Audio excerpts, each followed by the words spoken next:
الحمدللہ رب العالمین والصلاة والسلام علی سید المرسلین اما بعد فاعوذ باللہ من الشیطان الرجیم بسم اللہ الرحمن الرحیم الصلاة والسلام علیکہ یا رسول اللہ وعلی آلکہ واصحابکہ یا حبیب اللہ۔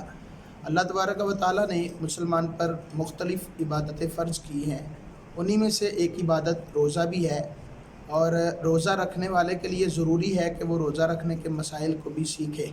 روزہ کن باتوں سے ٹوٹ جاتا ہے، روزہ کن باتوں سے مکروہ ہوتا ہے، روزے میں کیا کیا احتیاطیں کرنی چاہیے، روزے کے مسائل کیا ہیں، یہ ایک بندہ مومن کو پتہ ہونا چاہیے۔ آج کی اس ویڈیو کے اندر ہم روزے کے کچھ مسائل سیکھنے کی کوشش کریں گے تاکہ اپنے روزے کو خراب ہونے سے بچایا جا سکے اور ہم اللہ تبارک و تعالیٰ کی رحمتوں کے مستحق بھی ہو جائیں۔ اللہ تعالیٰ نے قرآن مجید فرقان حمید میں فرمایا، یا ایھا الذین آمنوا کتب علیکم الصیام کما کتب علی الذین من قبلکم لعلکم تتقون، اے ایمان والو تم پر روزے فرض کیے گئے ہیں جیسے تم سے پہلے لوگوں پر فرض کیے گئے، لعلکم تتقون، اور وہ اس لیے ہیں تاکہ تم تقوی اور پرہیزگاری اختیار کرو۔ تقوی اور پرہیزگاری والا بنانے کے لیے اللہ رب العالمین جل وعلا نے رمضان کا مہینہ عطا فرمایا تاکہ ہم روزے رکھ کے اللہ تبارک و تعالیٰ کی رحمتوں کے مستحق بن سکیں۔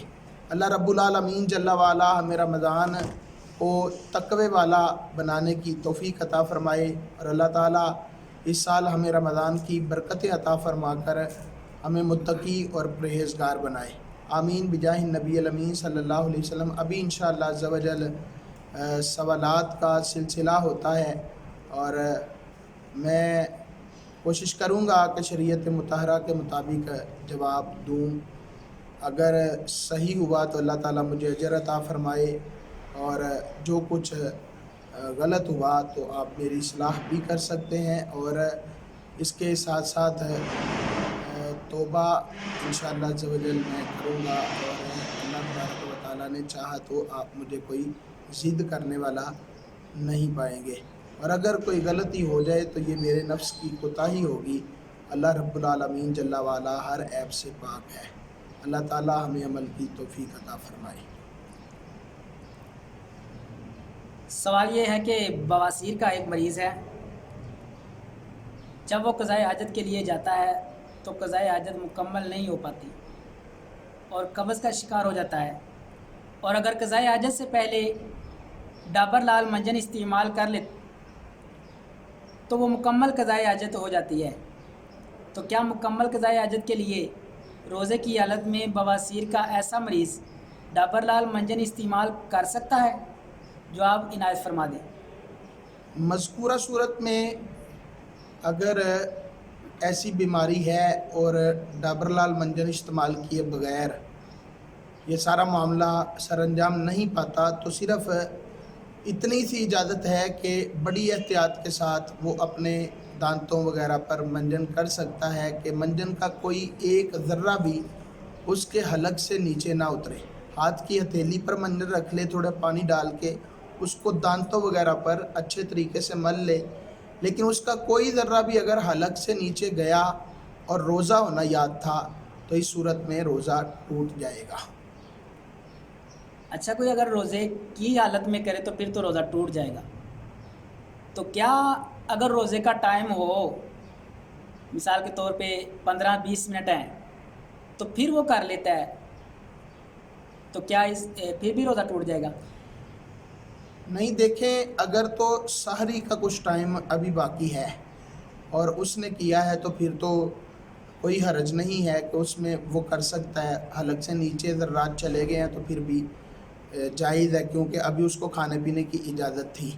لیکن اگر افطاری کا وقت آ گیا اور چند منٹ باقی ہیں اور اس میں وہ کرتا ہے تو اس میں بھی یہ احتیاط کرنی پڑے گی کہ کوئی بھی ذرہ حلق سے نیچے نہیں جائے گا۔ اگر روزہ ہونا یاد ہوا اور کوئی ذرہ حلق سے نیچے چلا گیا تو روزہ ٹوٹ جائے گا۔ اچھا، پھر یہ بھی ٹھیک ہے۔ اور اگر روزے کا ٹائم کچھ باقی ہے، روزہ بند ہونے کا ٹائم کچھ باقی ہے، سحری کا ٹائم ختم ہونا ہے، یعنی اس کو پتہ ہے کہ 15-20 منٹ ہیں تو پھر وہ کر لے تو اس کا ذائقہ منہ میں رہے، تو اس کے بارے میں کیا حکم ہے؟ ذائقہ منہ میں رہنا جو ہے یہ روزے کو کوئی نقصان نہیں پہنچاتا، لیکن اس میں یہی ہے کہ کوئی ذرات وغیرہ موجود نہ ہو جو حلق سے نیچے اتر جائیں۔ اگر کوئی چیز کھائی تھی اور اس کا کچھ ذائقہ وغیرہ منہ میں باقی رہ گیا ہے تو اس سے روزے پہ کوئی اثر نہیں پڑتا۔ جی، دوسرا سوال یہ ہے کہ روزے کی حالت میں آنکھوں میں آب زمزم ڈالنا کیسا؟ روزے کی حالت میں آنکھوں کے اندر کوئی بھی دوائی ڈالی جائے یا آب زمزم ڈالا جائے یا عام پانی ڈالا جائے تو اس سے روزہ ٹوٹ جاتا ہے، اور صرف روزے کی حالت میں نبی پاک صلی اللہ علیہ وآلہ وسلم سے آنکھ میں سرما لگانے کی اجازت ثابت ہے، چونکہ وہ رسول اللہ صلی اللہ علیہ وسلم نے خود اجازت عطا فرمائی ہے، اس وجہ سے صرف سرما لگا سکتے ہیں آنکھ میں۔ اس کے علاوہ قصداً آنکھ کے اندر کوئی چیز بھی نہیں ڈال سکتے، اس سے روزہ ٹوٹ جائے گا۔ اور اس سے آگے اگر نہا رہے ہوں اور کچھ پانی وغیرہ نہاتے جو ہے وہ آنکھوں میں چلا گیا، یا وضو کر رہے ہیں اور وضو کرتے آنکھوں میں چلا گیا تو اس سے روزہ نہیں ٹوٹتا، کیونکہ یہ ایک ویسا ہی عمل ہو رہا ہے، جان بوجھ کر ایسا نہیں کیا گیا۔ لیکن جان بوجھ کر کسی نے آنکھ میں پانی وغیرہ ڈالا، خواہ وہ آب زمزم ہی کیوں نہ ہو، تو اس سے روزہ ٹوٹ جاتا ہے۔ کیا کوئی ندی میں نہا رہا ہو تو وہ پانی میں ڈبکی لگا کر نہ آئے تو آنکھوں میں پانی چلا جانے سے کیا پھر روزہ ٹوٹ سکتا ہے؟ اس سے بھی روزہ نہیں ٹوٹتا، کیونکہ وہ نہا رہا ہے اور اس نے قصداً اپنی آنکھوں میں پانی نہیں ڈالا۔ قصداً اگر پانی ڈالے گا تو اس سے روزہ ٹوٹ جائے گا۔ بعض ایسا ہوتا ہے کہ جب ندی میں نہا رہے ہوں، کسی نہر میں نہا رہے ہوں تو ہمارے بدن کے اندر پانی چلا جاتا ہے، ایسا ہوتا ہے، تو اس پانی جانے سے روزہ ٹوٹ جائے گا؟ اس کی دو صورتیں ہیں۔ اگر تو مسام کے ذریعے جاتا ہے، ظاہری بات ہے جب بندہ نہاتا ہے تو کچھ نہ کچھ پانی مسام کے ذریعے اس کے جسم میں داخل ہو کے اس کے جسم کو ٹھنڈک پہنچاتا ہے، تو اس سے روزہ تو نہیں ٹوٹتا۔ لیکن اگر ندی، نالے، نہر وغیرہ میں نہا رہے ہیں اور پانی منہ کے رستے حلق کے نیچے اتر گیا یا ناک کے رستے حلق کے نیچے اتر گیا اور روزہ ہونا یاد تھا تو اس سے روزہ ٹوٹ جائے گا۔ اس نے جان بوجھ کر تو نہیں نا یہ گزارا؟ لیکن اس میں فقہاء نے یہی لکھا ہے کہ جب وہ نہا رہا تھا اور اس کو روزہ ہونا یاد تھا اور پانی وغیرہ اس کے حلق سے نیچے اتر گیا ہے تو اب روزہ یاد ہونے کی صورت میں اس کا روزہ ٹوٹ جائے گا۔ صحیح۔ اگر کسی نے احتلام کے بعد یہ سمجھ کر کھا پی لیا کہ روزہ ٹوٹ گیا ہے تو کیا اس پر کفارہ واجب ہوگا؟ احتلام ہونے کی صورت میں روزہ تو نہیں ٹوٹتا، لیکن اگر کسی نے یہ سمجھ کر کے احتلام ہوا ہے روزہ ٹوٹ گیا اور اس نے کچھ کھا پی لیا تو اس کا روزہ ٹوٹ جائے گا، مگر اس کی صرف قضا کرنی ہوگی، اس کا کفارہ لازم نہیں ہوگا۔ صحیح۔ سوال نمبر 4 ہے کہ اگر روزے کی حالت میں عورت کو استحاضہ یعنی بیماری کا خون آنا شروع ہو جائے تو روزے کا کیا حکم ہوگا؟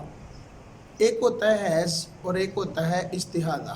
حیض عورت کے لیے کم سے کم مدت جو ہے وہ 3 دن ہے اور زیادہ سے زیادہ مدت 10 دن ہے جو اس کو ماہواری خون آتا ہے۔ اس کے بعد جو خون آتا ہے اس کو استحاضہ کہا جاتا ہے۔ استحاضہ ہونے کی صورت میں روزہ نہیں ٹوٹتا۔ اگر استحاضے کا خون ہے تو اس میں روزہ رکھا جائے گا، عبادتیں بھی سر انجام دی جائیں گی، اس سے روزے پر کوئی فرق نہیں پڑے گا۔ دوسرا یہ کہ یہ جو رمضان کے روزے اس حالت میں قضا ہوتے ہیں، چھوٹ جاتے ہیں، تو یہ عورت کو رکھنا ضروری کہا گیا کہ عورت رکھے گی بعد میں، تو کیا نمازیں بھی پڑھے گی؟ دیکھیں، شریعت مطہرہ کا جو بھی حکم ہے نا اس پر عمل کرنا چاہیے۔ شریعت مطہرہ نے عورت کو اس بات کی اجازت دی ہے کہ جب اس پر یہ ماہواری کے ایام آتے ہیں تو اس میں وہ روزے تو چھوڑ سکتی ہے، لیکن روزے کی بعد میں قضا لازم ہوگی۔ لیکن نمازیں اللہ رب العالمین جل وعلا نے اس کو مکمل معاف فرمائی ہیں، لہذا نمازوں کی قضا کرنا اس پر ضروری نہیں ہے۔ سوال نمبر 5 ہے، کیا امتحانات کی وجہ سے رمضان المبارک کا روزہ چھوڑنا جائز ہے؟ جی نہیں، امتحانات کی وجہ سے رمضان المبارک کا روزہ نہیں چھوڑ سکتے۔ سوال نمبر 6 ہے، اگر روزے کی حالت میں ویلڈنگ کا کام کرنے والے کے ناک اور منہ میں دھواں چلا جائے تو کیا روزہ ٹوٹ جائے گا؟ اگر ویلڈنگ کرنے والے نے جان بوجھ کر اس دھویں کو کھینچ کر نہیں سونگا تو پھر تو روزہ نہیں ٹوٹے گا. جان بوجھ کر اس نے منہ میں نہیں ڈالا تو روزہ نہیں ٹوٹے گا.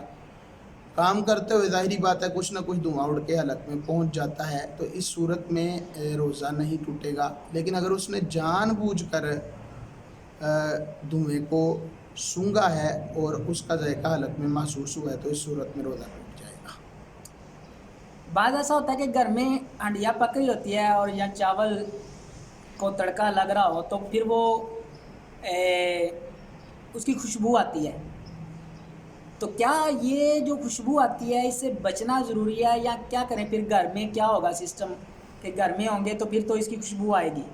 اب گھر میں باہر تو جا نہیں سکتے، باہر بیٹھیں گے یا کہیں دور جائیں گے تو پھر گھر میں 100 معاملات ہوتے ہیں. اسی طرح کیا اس سے روزہ ٹوٹ جائے گا؟ دیکھیں جو چیز حرج پیدا کرتی ہے اس پہ تو حکم نہیں لگے گا. اس سے بچنا مشکل ہی نہیں بلکہ ناممکن ہے کہ سالن کی خوشبو سے بچا جائے. تو خوشبو سے چونکہ حلق میں بھی کوئی چیز پہنچتی نہیں ہے اس لیے سالن کی خوشبو وغیرہ آ رہی ہے، پھولوں کی خوشبو آتی ہے، کسی بھی چیز کی اس طرح خوشبو آتی ہے تو اس کو سونگھنے میں کوئی حرج نہیں ہے. اگر سالن کی خوشبو آ رہی ہے اور وہ محسوس بھی ہو رہی ہے تو اس سے روزے پر کوئی اثر نہیں پڑے گا. سوال نمبر 7 ہے، اگر کوئی کافر مسلمان کو افطاری کا سامان دے تو کیا مسلمان کافر کے دیے ہوئے سامان سے افطاری کر سکتا ہے؟ دیکھیے کافر کا دیا ہوا جو مال ہے اگر تو حلال طیب ہے تو اس سے وہ افطاری وغیرہ تو کر سکتا ہے. لیکن اگر کافر گوشت دے تو اس گوشت سے افطاری نہیں کر سکتا. یعنی اس کے پیسے استعمال کر سکتا ہے اور اس کے دیے ہوئے پیسے استعمال کر سکتا ہے، اس کا دیا ہوا دیگر کوئی پھل وغیرہ ہے وہ بھی استعمال کر سکتا ہے. لیکن اگر اس نے گوشت وغیرہ دیا ہے تو وہ استعمال نہیں کر سکتا. سوال نمبر 8 ہے، روزے کی حالت میں زخم پر مرم اور دوا وغیرہ لگانا کیسا؟ لگا سکتے ہیں، کوئی حرج نہیں ہے. سوال نمبر 9 ہے، کیا روزے کی حالت میں لکوریا آنے سے روزہ ٹوٹ جاتا ہے؟ روزے کی حالت میں لکوریا آنے سے روزہ نہیں ٹوٹتا. تو کیا یہ جیسے ناک گلے وغیرہ میں بلغم وغیرہ آ جاتی ہے تو یہ اندر لے جانے سے روزہ بھی ٹوٹ جائے گا یا نہیں؟ نہیں، اس سے بھی روزہ نہیں ٹوٹے گا. خواہ کتنی ہی بلغم کیوں نہ آ جائے اس کو دوبارہ اندر لے گئے تو روزہ نہیں ٹوٹے گا. اسی طرح تھوک آتا ہے تو تھوک کو بھی اندر لے جانے سے روزہ نہیں ٹوٹتا. سوال نمبر 10 ہے، اگر کوئی اگر کوئی گل منجن کا عادی ہو تو اسے گل منجن کے بغیر قضائے حاجت مکمل نہیں ہو پاتی اور قبض کا شکار ہو جاتا ہے، اور اگر قضائے حاجت سے پہلے گل منجن استعمال کر لے تو مکمل قضائے حاجت ہو جاتی ہے. تو کیا مکمل قضائے حاجت کے لیے روزے کی حالت میں ایسا شخص گل منجن استعمال کر سکتا ہے؟ اس کا بھی وہی جواب ہے جو ڈابر لال منجن کا میں نے عرض کیا ہے کہ احتیاط کے ساتھ کہ اس کا کوئی بھی ذرہ حلق سے نیچے نہ اترے تو استعمال کر سکتا ہے. اگر روزہ ہونا یاد ہوا اور کوئی بھی ذرہ حلق سے نیچے اتر گیا تو ایسی صورت میں روزہ ٹوٹ جائے گا. سوال نمبر 11 ہے، خون ٹیسٹ کروانے یا انجیکشن لگوانے یا خون کی بوتل نکلوانے سے روزہ ٹوٹ جائے گا؟ خون ٹیسٹ کروانے سے بھی روزہ نہیں ٹوٹتا، انجیکشن لگوانے سے بھی روزہ نہیں ٹوٹتا، اور اگر خون کی بوتل لگوائی ہے یا دی ہے تو اس سے بھی روزہ نہیں ٹوٹتا. وضاحت فرما دیں کہ یہ جو ہم انجیکشن لگواتے ہیں یا بوتل وغیرہ لگواتے ہیں یہ ہمارے اندر جاتا ہے، یعنی اس کا خون وغیرہ ہو یا پانی ہو جو بھی ہو طاقت والا ہو وہ ہمارے جسم میں جاتا ہے تو کیا روزہ پھر بھی نہیں ٹوٹے گا؟ دیکھو علماء نے لکھا ہے کہ جب تک کوئی منفذ نہ ہو جو معدے تک پہنچے، یعنی کوئی ایسا سوراخ جو کہ معدے تک پہنچے، تو اس راستے سے اگر کسی چیز کو داخل نہ کیا جائے تو اس کا جسم میں داخل کرنا جائز ہے. اور انجیکشن خواہ نس میں ہو خواہ جلد کے اندر ہو، دونوں صورتوں میں یہ معدے تک نہیں پہنچتا، اس لیے اس کا لگانا جائز ہے. سوال نمبر 12 ہے، سگریٹ